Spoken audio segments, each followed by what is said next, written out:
वालेकुम, this is me सैदा खिज़रान ज़हरा और आज का जो हमारा टॉपिक है वो है acquired immune deficiency syndrome. Chapter number 5 है, फर्स्ट ईयर की बुक है, पेज नंबर 78 है। और इससे जो पहले जितना सिलेबस है हमने पिछली वीडियो में अपना कवर कर लिया है और आज के टॉपिक में हम लोग इस चीज़ को आगे लेके चलेंगे। सबसे पहले तो आपको एड्स का पता होना चाहिए, इसका जो है वो ये कहाँ से डिराइव हुआ है। बेसिकली जो एड्स है, HIV की जो फर्दर बिगड़ी हुई हालत है उसको आप एड्स कह देते हैं। जब HIV का जो वायरस है जो हमने पढ़ा था, जब वो बहुत ज़्यादा सीवियर हो जाता है, ठीक है जी, उसके बाद हमारे पास जो है वो एड्स आ जाता है। जब HIV से इन्फेक्टेड सेल्स बहुत ज़्यादा बॉडी में हो जाएं और अनकंट्रोल हो जाएं, जो हमारे वाइट ब्लड सेल्स हैं जो उसके खिलाफ इम्यूनिटी पैदा करते हैं वो भी डिस्ट्रॉय हो जाएं, at that stage we can call it ads.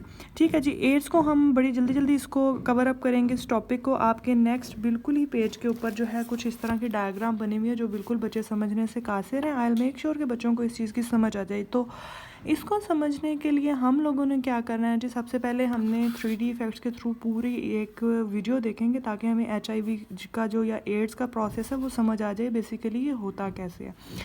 और इसके साथ साथ बच्चे जो इस क्वेश्चन को अटैम्प्ट करने के बारे में भी क्वेश्चन करते हैं, तो मैं बताती चलूँ, इस टॉपिक को अटैम्प्ट करने के लिए अगर आपके पास क्लासिफिकेशन ऑफ वायरसेस आता है तो उसमें आपने सम वायरल डिजीज़ का जो है वो जैसे आपकी बुक के अंदर लिखा हुआ है इनका जिक्र कर देना। ठीक है जी, रेट्रोवायरसेस के बारे में बताया हुआ है जो बहुत ज़्यादा हमारे पास लीथल आ जाते हैं, जो RNA का ट्यूमर वायरसेस होते हैं। ठीक है जी, सिंगल स्ट्रैंड RNA के अंदर जो ट्यूमर वायरसेस होते हैं। अब ट्यूमर क्या होता है, सबसे पहले आपको ट्यूमर का पता होना चाहिए। तो ट्यूमर की डेफिनेशन है, you can write down on your pages, which is the uncontrolled development of cells. ठीक है, अब इसको आप कैंसर में भी लिख सकते हैं, ट्यूमर में भी, क्योंकि कैंसर की फर्स्ट स्टेज ट्यूमर होती है और ट्यूमर जो फर्दर डेवलप हो जाए तो वो हमारे पास कैंसर सेल्स बन जाते हैं। ठीक है, और ये मियोसिस और माइटोसिस के प्रोसेस के दौरान होता है, जब डिवीजन ऑफ सेल जो होती है वो अनकंट्रोल हो जाती है, उसके ऊपर इनहिबिटर आके नहीं लगता, सेल फर्दर डेवलप होते रहते हैं और इस तरह से हमारे पास ट्यूमर बन जाता है। ठीक है, और बाज़ औक़ात ये वायरसेस की वजह से होता है, UV रेज़ की वजह से भी हो सकता है, इसकी डिफरेंट जो है वो कॉजेज़ हो सकती हैं लेकिन सिम्टम्स इसके सेम होंगे। अब हम coming back to the topic which was acquired immune deficiency syndrome यानी कि एड्स। एब्रीवेशन है, ये शॉर्ट क्वेश्चन के तौर पे भी आ सकता है। अभी हम चलेंगे जी 3D वीडियो की तरफ, जिसके अंदर हम आपको बताएंगे कि किस तरह से एड्स जो है वो फैलता है थ्रू आउट द बॉडी और इसके क्या इलाज मुमकिन है या नहीं, वो हम आज के टॉपिक पर पढ़ेंगे। चलें जी, चलते हैं सबसे पहले एड्स की 3D एनिमेशन वीडियो की तरफ। अच्छा जी, सबसे पहले हमारे पास आ जाता है HIV, जिसकी एब्रीवेशन आप लोगों के इस टाइम स्क्रीन्स पे आ रही है। HIV ही की बिगड़ी हुई फॉर्म जो है, जब वो क्योर ना हम कर सकें और वो इन्फेक्शन ज़्यादा बढ़ जाए तो उसके बाद जो हमारे पास स्टेज आती है उसको हम कह देते हैं एड्स। ठीक है जी, एड्स है जी acquired immuno deficiency syndrome. Basically ये फाइनल स्टेज होती है HIV इन्फेक्शन की। ये आप अपने इस टॉपिक में ऐड कर सकते हैं, जो कि आपके टॉपिक को मज़ीद इन्हेंस करेगा, और हाईलाइट करके लिख दीजिएगा।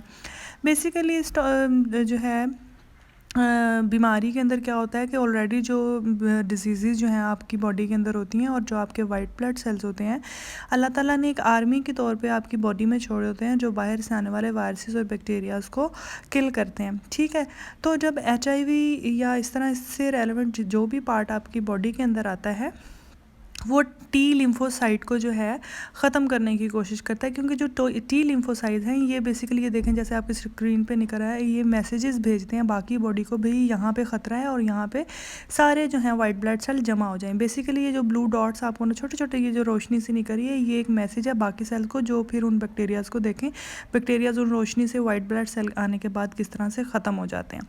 ठीक है, अब जो HIV का वायरस है बेसिकली इन सेल्स के ऊपर इफ़ेक्ट करता है, हमारे पास जो T सेल्स हैं। ठीक है, अब T सेल जो है वो रिलीज़ करता रहता है मैसेजेस, बाकी वाइट ब्लड सेल को दावत देता है कि आप भी T सीरीज़ के अंदर हिस्सा लें और T सीरीज़ बन जाएं और आप भी जो है पूरी बॉडी को प्रोटेक्ट करें। अब सारे सेल जो हैं वो अपने अपने ऊपर जो है प्रोटेक्टिव लेयर चढ़ा लेते हैं, जिसकी वजह से जो है कोई भी वायरस सेल के अंदर एंटर नहीं होता और बीमारी नहीं फैला सकता।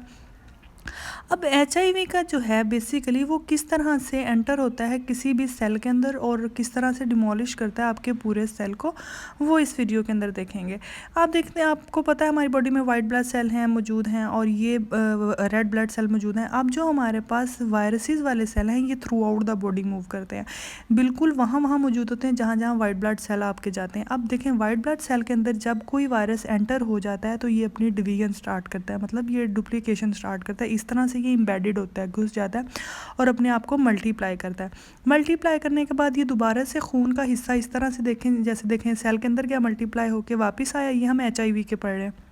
और आने के बाद ये ब्लड का हिस्सा बन जाता है। अब हमारे पास जो टी सीरीज़ के जो थे हमारे पास जो टी सेल थे उनके ऊपर अटैक शुरू करते हैं। अब क्योंकि ये स्ट्रेंथ में ज़्यादा हैं और टी सेल को डिमोलिश कर देंगे। हमारे पास इसी तरह हमारी बॉडी में से जो टी सेल हैं जो हमें प्रोटेक्ट कर रहे थे, ये उनको ज़्यादा से ज़्यादा तेज़ी से ख़त्म करने लग जाएंगे और बीमारी बढ़ती जाएगी। बीमारी वाले सेल जो हैं या वायरस वाले सेल वो ज़्यादा बढ़ेंगे। इसी के साथ साथ जो बाकी बीमारियाँ जैसे लंग्स की या किडनीज़ की, उससे रेलेवेंट जितनी बीमारियां वो भी जड़ें पकड़ने लगेंगी, वो भी ज़्यादा जो हैं वो ड्रास्टिकली बढ़ेंगी, उनकी भी ग्रोथ हो जाती है। उन बीमारियों में एचआईवी के साथ साथ जो हमारे पास अपॉर्चुनिटिस्ट जो इन्फेक्शंस होते हैं, जो यानी इस फ़ायदा उठाते हैं, क्योंकि हमारे पास जो आर्मी तो ख़त्म हो गई होती है जो लड़ रही होती है बीमारियों के ख़िलाफ़, यानी वाइट ब्लड सेल या टी सेल्स। अब जो बाकी बीमारियां जैसे ब्रेन से रेलेवेंट जो बीमारियां हैं हमारे पास, आपको उनकी स्क्रीन पे नाम आ रहे हैं, अगर आप चाहें तो अपने ये टॉपिक के अंदर ऐड कर सकते हैं एक्स्ट्रा नॉलेज के तौर पे, otherwise you can skip it.